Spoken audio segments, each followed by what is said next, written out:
किसी दूर-दराज मुल्क में एक बादशाह था। वो सिर्फ ताकतूर ही नहीं, बल्कि बेहद रहमदिल और बहादुर भी था। उसकी बहादुरी के किस्से दौर-दौर तक सुनाए जाते थे। वो जंग में दुश्मन के सामने डट जाता और अमन में गरीबों के साथ खड़ा हो जाता। लोग कहते थे, ये बादशाह तलवार से ज्यादा दिल से जीतता है।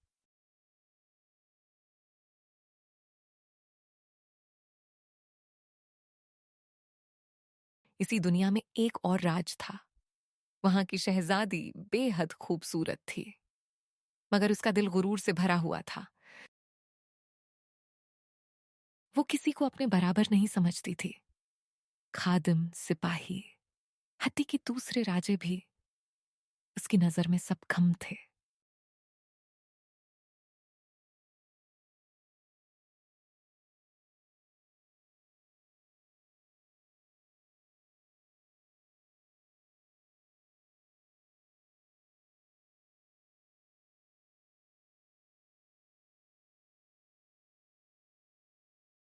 मैं शहजादी हूं। मेरा मकाम सबसे ऊंचा है। जो मेरे मयार पर पूरा ना उतरे, वो मेरे सामने खड़ा होने के काबिल भी नहीं।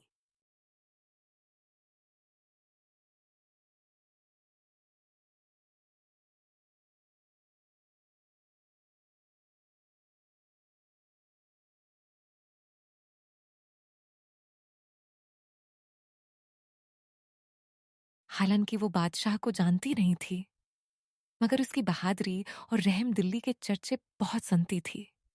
और यही चर्चे बादशाह के दिल में उसके लिए पसंदीदगी ले आए।